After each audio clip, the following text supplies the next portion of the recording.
올해는 휴일이 자꾸 토요일 날, 일요일 날 이렇게 겹친다 그래갖고 좀 불만이 많으시죠? 어저께는 6월 6일 해서 이제 현충일이 돼서 원래 놀아야 되는데 토요일이 돼갖고 다른 날 됐으면 참 좋았을 텐데 이렇게 이제 생각하는 그런 분들도 많이 있었을 겁니다. 현충일이 무엇인가 제가 가서 이렇게 가만히 현충일 이렇게 해서 한자를 쳐봤어요. 그렇게 했더니 현자는 나타낼 현자다. 충자는 충성하는 그런 충자고, 그래서 충성을 나타내서 보이는 날이 현충일이다. 그렇게 기록이 되어 있습니다. 1956년에 제정이 돼서 어제 우리가 54회 현충일을 맞았습니다. 현충일 그러니까 잘 이게 무슨 얘기인지 이해가 이제 안 되실 텐데, 미국 사람들도 여러 가지 그 노는 날이 있고 이렇게 쉬는 그런 절기가 있습니다. 그 중에 하나를 메모리얼 데이라고 이야기합니다. 그게 우리의 현충일이에요. 메모리얼 데이. 나라와 민족을 위해서 밖에 나가서 아니면 안에서 싸우다가 죽은 그와 같은 그 고귀한 영혼들이 있어요. 그 영혼들을 기념하고 기억하는 날이 현충일입니다. 그러니까 어제 6월 6일은 국가와 민족을 기억하는 날이다. 그런 뜻이에요. 국가와 민족을 기억하는 날. 다시 말씀드리면 우리의 과거를 뒤돌아보고 살펴보고 앞으로는 우리가 어떻게 나아가야 되겠구나 하고 생각해보는 날이 현충일이다. 그런 얘기입니다. 두 가지 질문을 제가 하고 싶습니다. 첫 번째, 자유의 땅 대한민국에 태어난 것을 영광스럽게 생각하십니까? 두 번째, 이 남한 땅에서 일어났던 대한민국의 역사를 자랑스럽게 생각하십니까?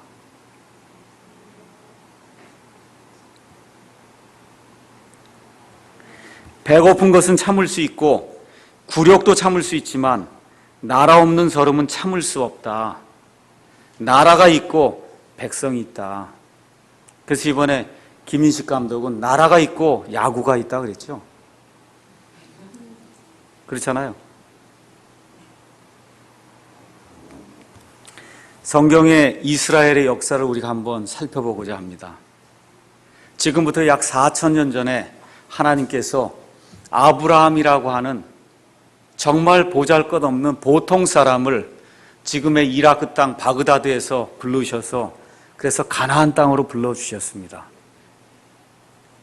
그래서 아브라함이 그 가나안 땅에 들어간 그 시점부터 시작해서 이스라엘이라고 하는 그런 나라가 이제 형성이 되기 시작해서 지금까지 약 4,000년 동안 저 이스라엘이라고 하는 저 나라가 지금 하나님의 계획 속에서 성장하기도 하고 그 안에서 몰락하기도 하고 하는 가운데 지금 이 땅에, 저 중동 땅에 지금 이스라엘이 서 있어요. 여러분과 제가 성경을 읽으면서 한편으로 무엇을 읽느냐 하면 나라 없는 그러한 서름, 나라를 잃는다고 하는 것이 무엇인가, 남의 나라 밑에 가서 속박의 그 삶을 사는 것이 무엇인가, 노예 생활한다고 하는 것이 무엇인가, 이와 같은 것들을 이 출애굽기를 통해서 그 이후에 사사기에 나타난 그와 같은 그 이방 민족들의 압제와 그 포압 정치를 통해서 우리가 보게 됩니다. 그래서 야곱의 후손들이 이집트 땅에 내려가서 성경 기록을 가서 보면 약 400년 동안 이집트 땅에서 종살이를 했다고 그렇게 기록이 되어 있어요. 얼마나 심하게 종살이를 했는가 하면 이스라엘 자손의 아이가 태어났는데 남자아이면 다 가져다가 죽이라고 하는 이와 같은 명령이 떨어져서 남자아이를 키울 수가 없을 정도까지 그렇게 나라를 잃고 나라가 없는 그와 같은 상태에서 노역을 당하고 속박을 당하는 그와 같은 일이 이제 생기게 됐어요. 여호수아 시대 이후에도 재판관들의 그 시대가 열렸는데 하나님의 백성이 하나님의 뜻을 따라 살 때는 안전했지만 하나님을 무시하고 하나님을 거역할 때는 옆에 있는 민족이 들어와서 그래서 이스라엘 백성을 탄압하고 폭정으로 이들을 다스리는 그와 같은 일이 계속해서 반복되고 반복되는 그와 같은 역사를 우리가 볼 수가 있습니다. 그 이후에 하나님께서 왕정 시대를 열어주셨어요. 그래서 왕정이 잘 가다가 드디어 남왕국과 북왕국으로 이렇게 나뉘게 되고 그 하나님의 백성이 하나님의 뜻을 쫓지 않고 하나님의 명령을 계속해서 거역하고 대적하고 나아가다가 결국 북왕국 이스라엘은 아시리아에 의해서 정복이 됐고 그 이후에 남왕국 유다는 바빌론에 의해서 정복이 돼서 완전히 나라를 잃는 이와 같은 상태가 지속이 됐고 그 이후에 유다 지파와 베냐민 지파가 바빌론 포로 생활에서 다시 돌아왔어요. 돌아온 이후에도 페르시아, 그 다음에 그리스, 그 다음에 로마 제국의 통치를 받으면서 우리 예수님이 올 때까지 계속해서 자기 나라의 주권을 갖지 못한 채 남의 식민지 생활하는 그와 같은 어려운 일들이 이 유대 백성들에게 이제 생기게 됐습니다. 하나님께서 메시아를 보내주셨지만 이 메시아를 궁극적으로 거부하다가 결국은 AD 70년경에 예루살렘이 로마에서 완전히 함락이 되고 하나님의 성전이 완전히 회파가 돼서 그래서 더 이상 이스라엘 땅에 거하지 못하고 소위 디아스포라라고 불리는 그와 같은 떠도는 유대인들이 돼서 온 세상에 지금 떠돌다가 하나님의 섭리 속에 1948년도 5월 달에 하나님께서 강권적으로 역사하셔서 사람의 힘으로는 불가능한 그와 같은 국가를 저 이스라엘 땅에 설립을 하게 되었습니다. 그러니까 대략적으로 약 2500년 동안 이 성경의 역사를 통해서 우리는 이 유대인들의 과거를 살펴보면서 나라를 잃고 떠도는 그와 같은 그 서러움과 그 아픔이 무엇인가 이런 것들을 우리가 살펴볼 수가 있습니다. 유명한 말이 있어요. 과거를 사실로 보지 않기 때문에 똑같은 일들이 계속해서 반복이 된다는 겁니다. 과거에 일어났던 그러한 일들을 살펴보고 지금 우리가 어떻게 나아가야 될 것인가 이러한 것들을 바르게 결정하지 않기 때문에 100년마다 200년마다 똑같은 일이 계속해서 생긴다는 거예요. 그 일이 여기 성경에도 기록이 되어 있고 세상의 역사에도 그 일이 기록이 되어 있습니다. 우리는 백의 민족이라 이렇게 얘기하고 반만전 유구한 역사를 가지고 있다. 늘 그런 걸 자랑을 합니다. 그 반만전 무궁한 역사가 좋은데 그 반만전 무궁한 역사의 많은 부분이 남의 나라에 의해서 정복당하고 외세의 침입을 받은 그와 같은 역사가 우리나라의 역사입니다. 중국에 의해서 많은 침입을 받았고 일본, 몽고, 그 다음에 개화가 되면서 미국, 프랑스, 러시아 등등 이와 같은 그 선진 그런 국가들의 간섭과 제재를 많이 받으면서 우리나라가 지금 여기까지 왔습니다.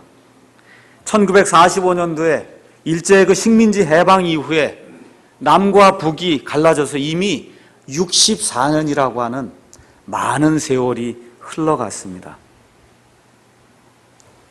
왜 북한 땅에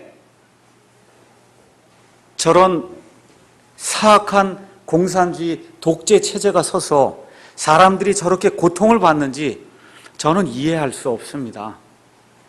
다만 하나님의 무슨 뜻이 있다. 우리가 알지 못한 하나님의 뜻이 있다. 그거 외에는 제가 아는 것이 아무도 또 없습니다.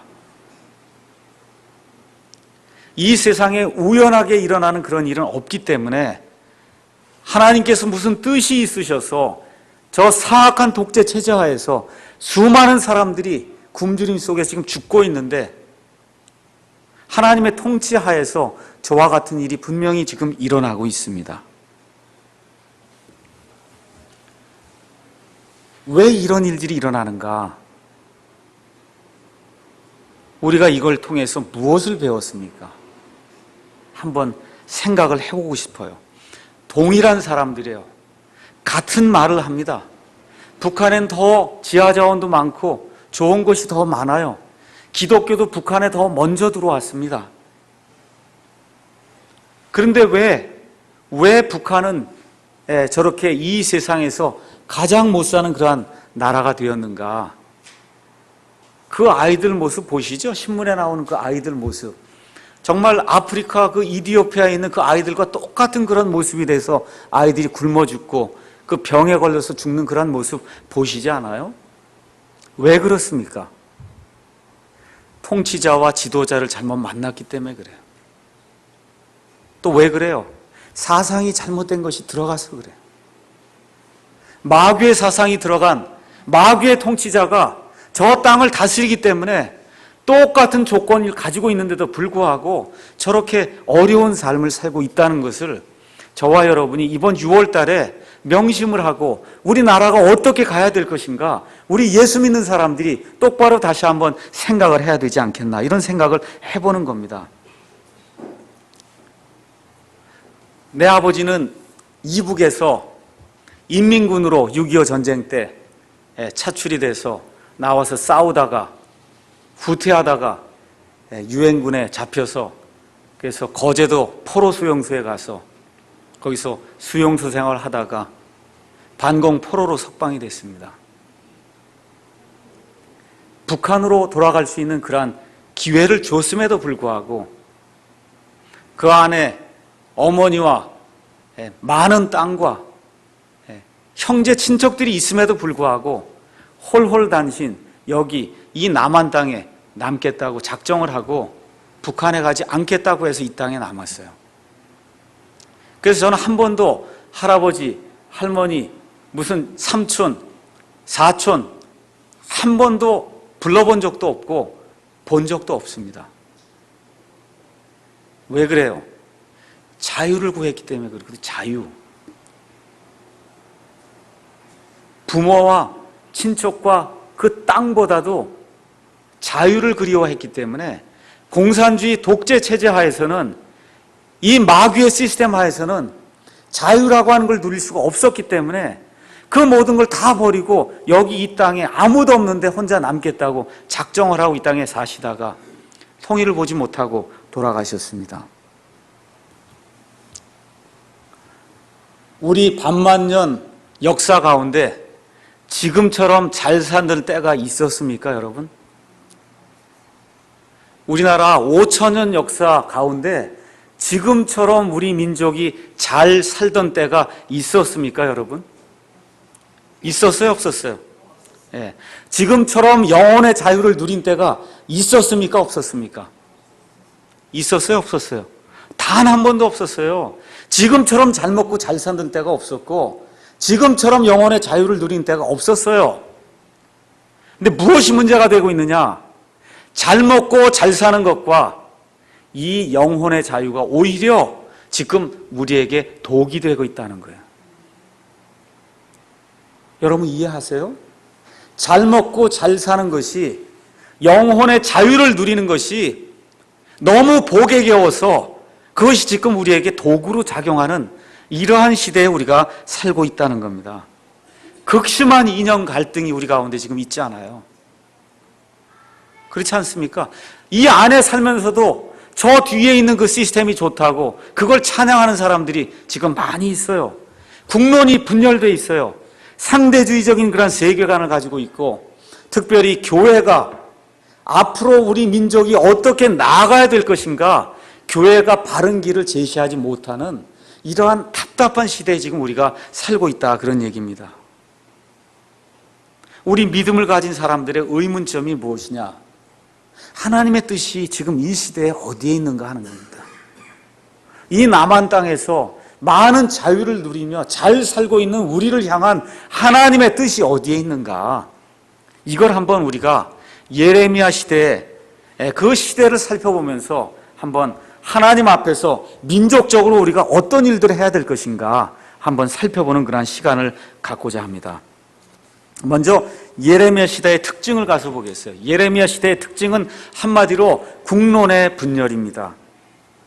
예레미야가 대언을 시작한 건 주전 628년경이에요. 나라가 거의 망하려고 하는 그러한 때입니다.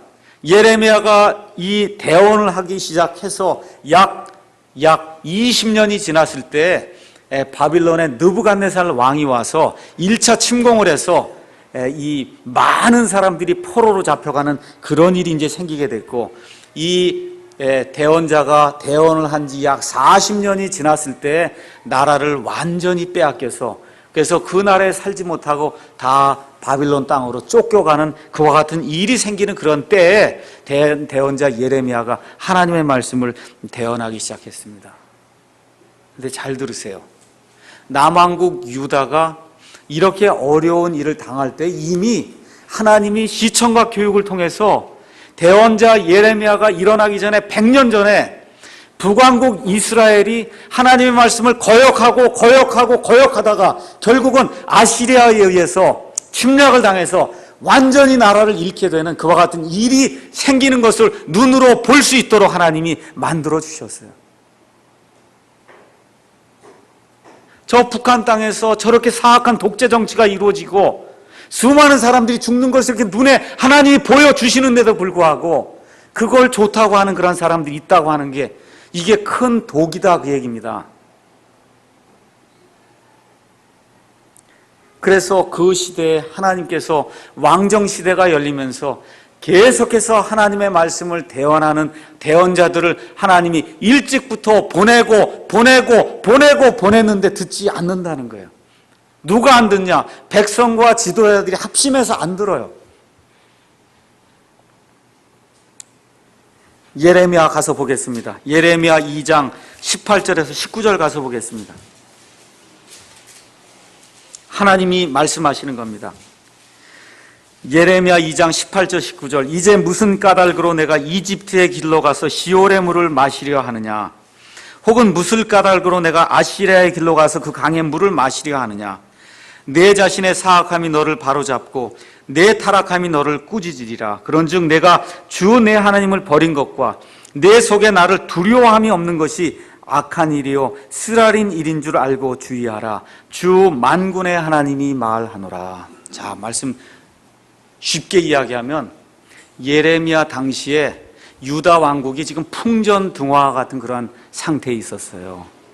국론이 분열이 됐어요. 어떻게 분열이 됐냐? 잘 들으세요. 유다 땅이 있으면 유다 땅의 여기 서남쪽에는 이집트라고 하는 커다란 나라가 있었고, 이쪽 동쪽으로는 아시리아의 뒤를 이어서 바빌론이라고 하는 그런 커다란 나라가 있었어요. 이 나라가 풍전등화가 되니까 나라의 국론에 분열이 생겨서 어떤 사람은 이집트를 따라가야 내가 살겠다 그렇게 이야기하고, 또 어떤 사람은 아니다, 바빌론을 따라가야 산다, 이렇게 지금 국론 분열이 됐는데 대다수가 이집트를 따라가야 된다는 거예요. 대언자 예레미야를 통해서 하나님이 주신 말씀은 무슨 까닭으로 내가 이집트의 길로 가려고 하느냐? 이집트가 아니라 바빌론을 따라가야 산다는 거예요. 그래서 대언자 예레미야가 평생토록 그 입에서 내놓은 그 말의 요점은 뭐냐? 이집트를 따라가면 죽고 바빌론에게 항복하면 산다는 겁니다. 여러분, 상당히 그 정치적인 발언이죠. 그렇잖아요. 쉽게 얘기하면 미국을 따라가면 살고 중국을 따라가면 죽는다, 러시아를 따라가면 죽는다, 이런 얘기예요. 목사나 대언자가 평생 동안 이런 얘기를 하면, 지금 이 시대에 그렇게 얘기하면 사람들이 뭐라 그러죠? 저 사람 정치 목사야. 대언자 예레미야의 입에 하나님이 바벨론에게 항복하면 너희가 살 것이고 이집트를 따라가면 죽을 것이다 라고 하는 그런 말씀이 그의 입에 주어질 때 대언자 예레미야가 울며 슬퍼하는 그런 심정으로 그 말씀을 전한 거예요. 여러분 잘 들으세요. 바빌론이 의로운 나라입니까? 아닙니까? 아니에요. 이집트가 좋은 나라입니까? 아닙니까? 아니에요. 둘 다가 다 나쁜 나라예요. 악한 것들이 많은 나라예요. 그런데 잘 들으셔야 돼요. 하나님이 역사를 이끌고 나간 하나님의 경륜이 있다, 그 얘기예요. 그 경륜이 뭐냐? 이집트는 망해야 되고 바빌론이 흥하는 것이 하나님의 경륜이라, 그 얘기입니다. 그래서 하나님이 바빌론에게 항복을 하고 바빌론에 항복하고 거기서 원하는 대로 살아야 이 이스라엘 땅이, 유다 땅이 산다고 하나님이 이야기하시는 겁니다. 그래서 저와 여러분이 기억을 하셔야 될 것이 있어요. 이 땅에는 시스템이 두 가지가 있어요. 자유민주주의라고 하는 그런 시스템이 있고 사회공산주의라고 하는 두 가지 시스템이 있어요. 어느 국가 체계를 가든지 두 개 외에는 없습니다. 여러분, 민주주의, 자유민주주의, 자본주의 체계에 들어온 걸 감사하게 생각하십니까? 제가 자본주의, 민주주의 이게 의롭다고 얘기하는 게 아니에요. 또 공산주의, 사회주의가 몽땅 다 나쁘다고 이야기하는 게 아니에요. 하나님의 역사를 경영하시는 그 하나님의 역사의 섭리에서 볼 때 사회주의, 이 공산주의 체계에서는 믿음의 자유, 양심의 자유를 주지 않기 때문에 그래서 우리가 반대하는 거예요. 그거는 마귀의 시스템이라고, 유물론이라고 하는 걸 강조해서 하나님은 없다고 하고 모든 게 다 물질이라고 얘기하기 때문에 우리가 반대하는 겁니다. 그 안에는 믿음의 자유가 없기 때문에 반대하는 거예요. 양심의 자유가 없기 때문에, 종교의 자유가 없기 때문에, 사람을 억누르기 때문에 저 시스템은 마귀의 시스템에 우리가 반대하는 겁니다. 자본주의, 이 안에도 문제가 많습니다. 민주주의, 이 안에도 문제가 많아요. 성경은 민주주의를 가르치지 않아요. 성경 가서 보시면 대부분의 경우에 소수가 다수보다 옳은 경우가 많았어요. 민주주의가 아니에요. 그럼에도 불구하고 지금 이 시대에 우리가 살고 있는 이 시스템, 이게 자유민주주의 시스템, 이걸 따라가라고 하나님이 우리에게 주셨기 때문에 우리가 이걸 지금 지키고 있는 겁니다. 왜? 양심의 자유를 주기 때문에, 믿음의 자유를 주고 종교의 자유를 줘서 하나님을 믿을 수 있도록 만들어 주기 때문에 우리가 이 시스템 안에서 지금 살고 있는 거예요. 불완전함에도 불구하고 이 안에서 하나님의 뜻을 찾고자 우리가 하고 있는 겁니다. 그런데 북한의 이런 사정을 알면서도 남한에 사는 이런 많은 사람들이 자유를 누리면서도 거기에 분이 넘치도록 자유를 누리면서도 불구하고 북한을 찬양하고 공산주의 시스템을 찬양하는 이러한 일들이 지금 우리 가운데 일어나면서 국론 분열이 지금 생기고 있다, 이런 얘기입니다. 이럴 때 우리 예수 믿는 사람이 어떻게 해야 될 것인가 한번 좀 생각을 해봐야 되겠어요. 여러분, 역사는 영어로 히스토리라고 그래요. 히스토리는 his story예요. his, 그분의 이야기예요. 하나님의 이야기예요. 하나님이 사람을 이끌어가는 그 이야기가 역사예요. 그래서 역사를 하나님의 관점에서 보지 않으면, 사람의 관점에서 자꾸 역사를 보고 인류가 진행되는 이런 일들을 보면은 하나님은 불공평하시고 하나님은 불의한 분이라고 볼 수밖에 없습니다. 하나님의 관점에서 지금 이 21세기에 이 남한 땅에 왜 우리가 살고 있는가, 이런 것들을 한번 봐야 된다는 겁니다. 자, 그래서 예레미야 시대 사람들의 특징, 오늘은 북한 얘기는 더 이상 안 하겠어요. 우리가 거기 사는 게 아니기 때문에. 지금 이 남한 땅에서 자유를 누리고 있는 이 사람들의 이 상태하고 예레미야 당시의 그 사람들의 상태가 어떻게 비슷하고 얼마만큼 비슷하고 이거를 해결할 수 있는 방법이 무엇인가 우리가 한번 살펴보도록 하겠습니다. 첫 번째, 지금 오늘 예레미야 5장에 있는 말씀 우리가 이제 읽었습니다. 5장의 25절부터 29절 가서 보니까 무슨 문제가 있다는 거예요. 여기 빈익빈 부익부 현상이 발생을 했다는 겁니다. 거기 뭐라고 써요? 세장의 새들이 가득함 같이 그들의 집에는 속임이 가득하더라. 이게 속임수를 가지고 이렇게 일을 하니까 그러므로 그들이 크게 되고 부유하게 되며 기름지고 빛이 나는도다. 이게 사회의 양극화를 지금 이야기하는 거예요. 하나님이 만든 시스템은, 잘 들으세요, 열심히 수고하고 땀을 흘리는 만큼 돈을 버는 시스템이에요. 아담이 저주를 받은 이후에 땀을 흘리고 수고해야 내가 빵을 먹겠다 그랬어요. 그래서 열심히 수고하고 열심히 땀을 흘린 만큼 대가가 돌아오는 그런 시스템이 성경에 나와 있는 경제 시스템입니다. 그렇기 때문에 누구에게나 공통으로 뭘 똑같이 나눠 줘야 된다 그러고 부자 것을 빼앗아서 이렇게 나눠줘야 된다고 하는 그런 시스템은 성경에 없는 시스템이에요. 성경에 있는 것은 자본주의 시스템에 가까운데, 잘 들으세요. 자본주의 시스템에 가까운데 하나님은 그것으로 끝을 내지 않았어요.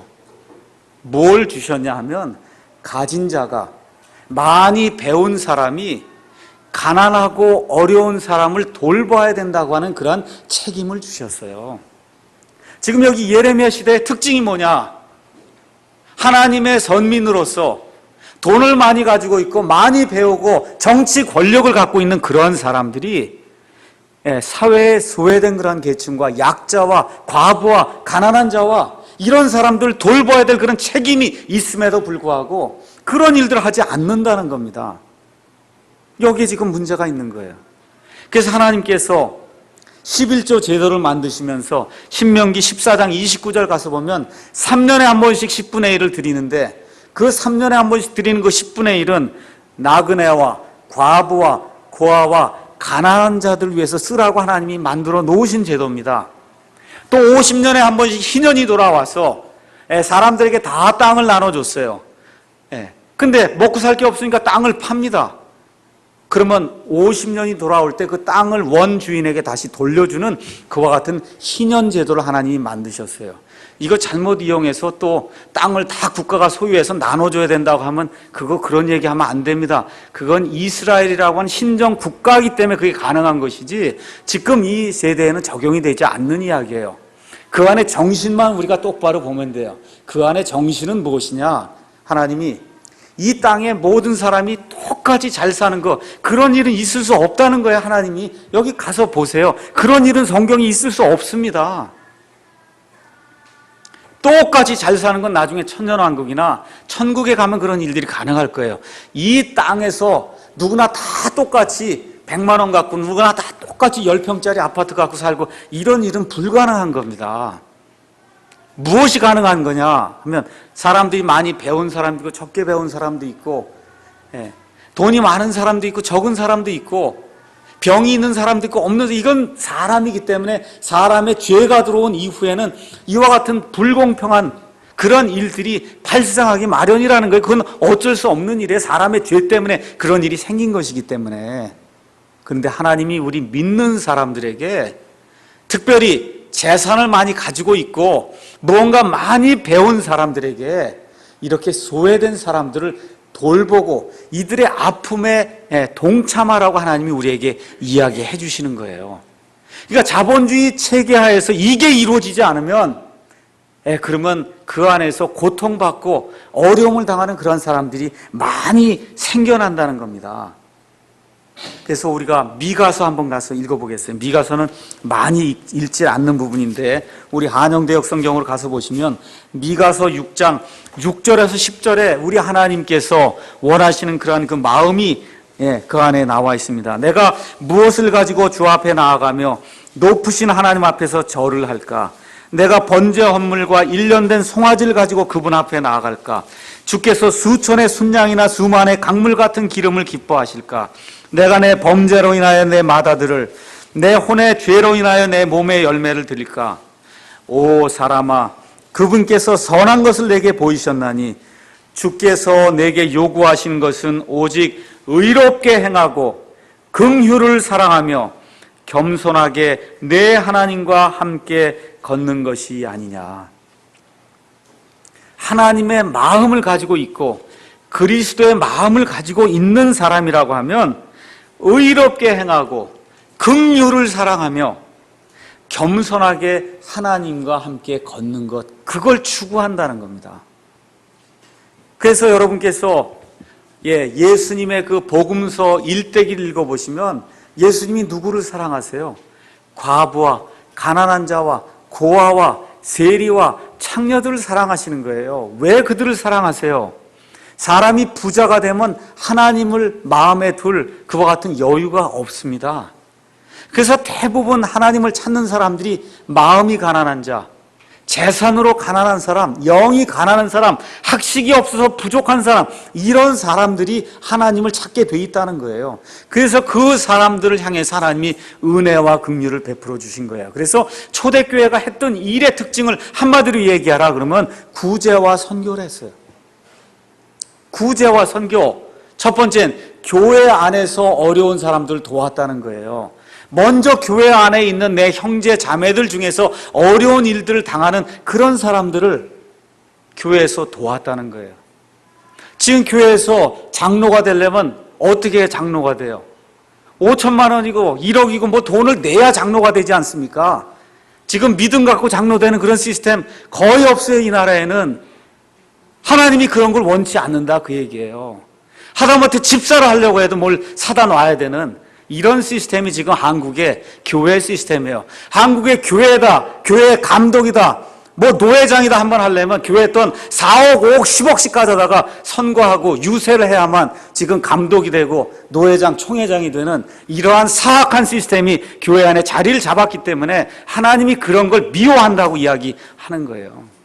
그 돈을 가지고 교회 안에서 굶주리고 어려움 당하는 그런 사람들 도와야 되고 내 교회 바로 옆에서 어려움을 당하는 그와 같은 불우이웃들을 돕는 것이 하나님을 향한 그와 같은 사랑의 표현이다. 지금 성경이 그렇게 이야기를 하고 있는 겁니다. 이것이 되지 않으면 우리가 가지고 있는 이 자유를 빼앗길 때가 있다는 거예요. 이것이 되지 않으니까 유다에 결국 궁극적으로 하나님의 심판이 임해서 그래서 어디로 갔어요? 바빌론 땅으로 가서는 뭘 섬겼습니까?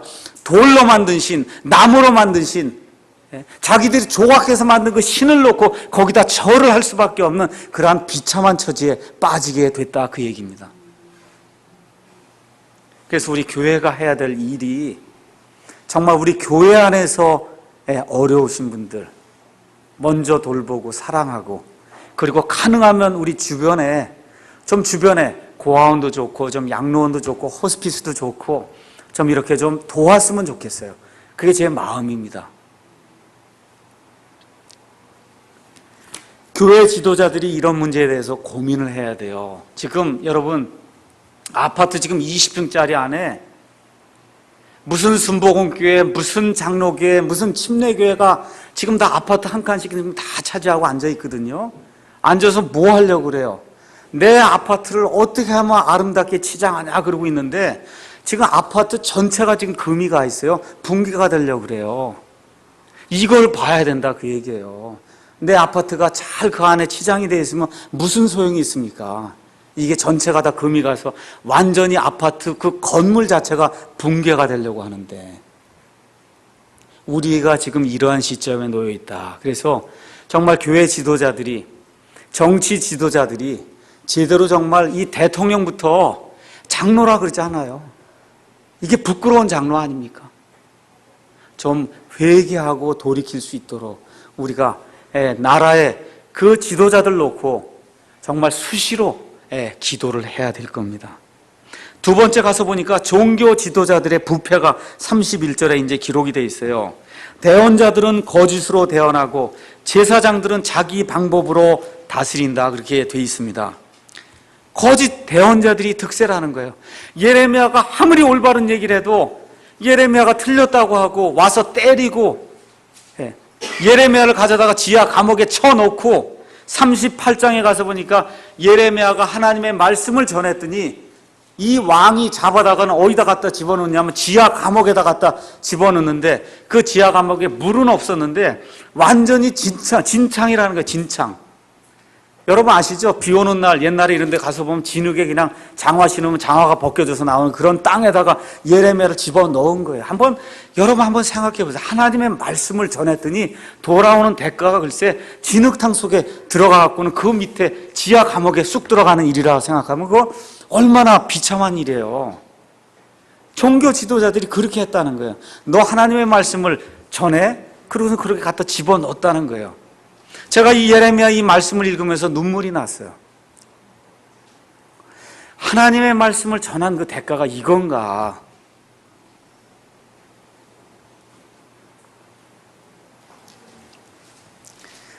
지금식으로 이야기하면 거짓 목사들이 너무 많다는 거예요. 이거 하면 복 받는다 그러죠.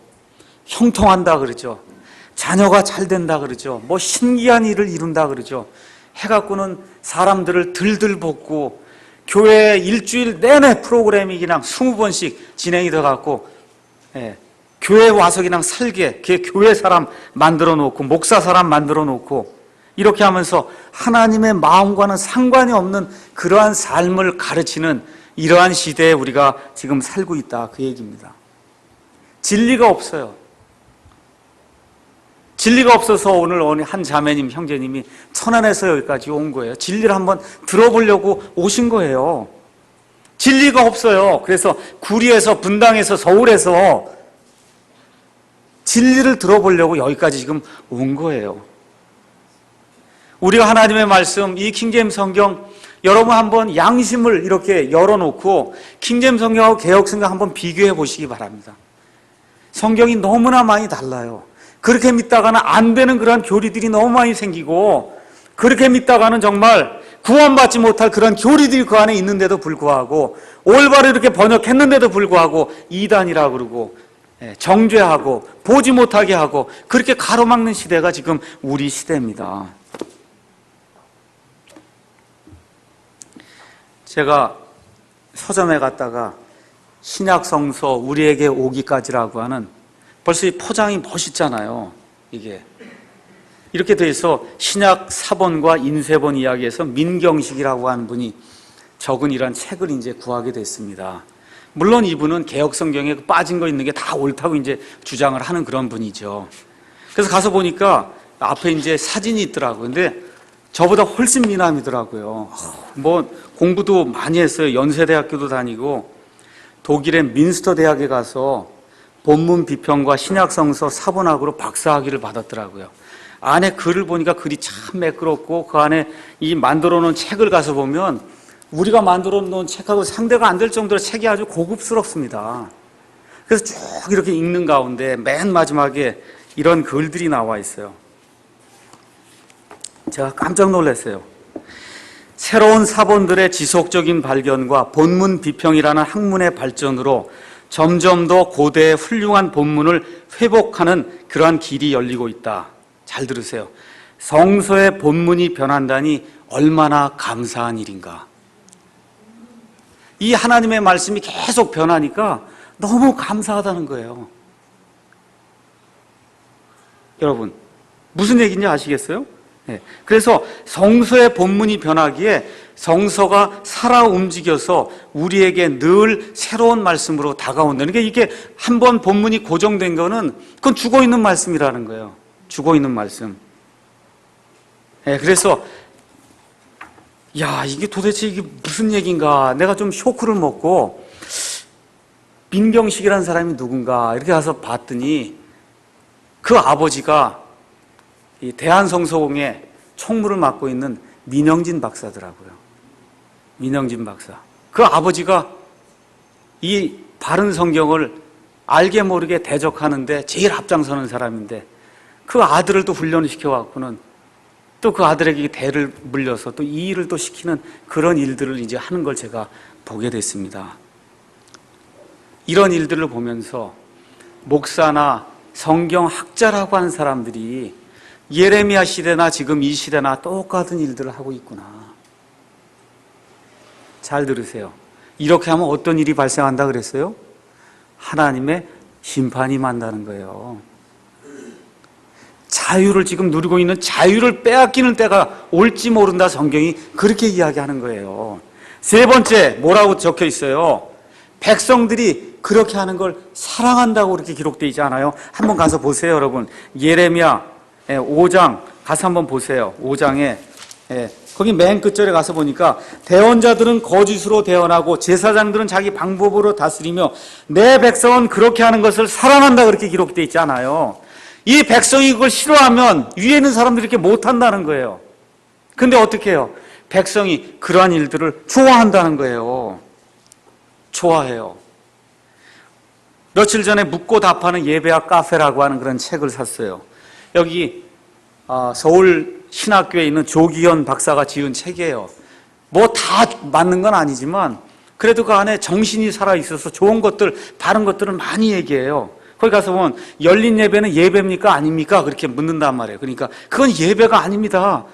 꽝꽝대고 소리 지르고 하는 건 그건 예배가 아닙니다. 그렇게 다 적어놨어요. 바르게 적었어요. 예배 시간에 CCM을 불러도 됩니까? 안 됩니까? 그 CCM을 부르는 거 예배가 아닙니다 하고 일반 교회 다니는 이런 분들도 제대로 적어놨어요. 그런데 성도들이 그런 말을 듣지 않기로 마음에 작정을 했다고 얘기해요. 아무리 옳은 걸 얘기해도 듣지 않기로 나 마음을 작정했다, 그렇게 얘기를 하는 거예요. 자기 귀가 가려워서 그 가려운 귀를 긁어주는 그러한 선생들만을 내 앞에 두기로 백성들이 작정을 하기 때문에 이 교회 안에 부흥이 일어나지 않고 개혁이 일어나지 않는다고 하나님이 이야기를 하는 겁니다. 그래서 국가 몰락의 3요소는 어디에 있느냐? 정치 지도자들의 타락과 종교 지도자들의 타락과 백성들의 타락, 이 세 가지가 합작품이 될 때 나라 잃는 그와 같은 어려움이 이스라엘 백성에게 임한 것 같이 우리의 자유를 빼앗길 그와 같은 때가 우리에게 임할 수도 있다는 거예요, 여러분.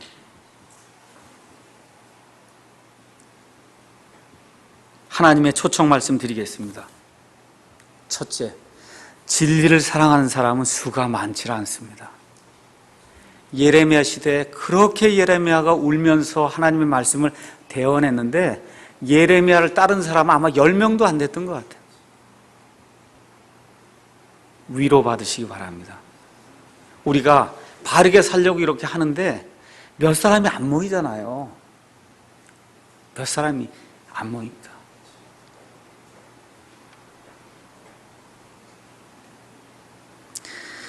살아남으려면 회개해야 됩니다.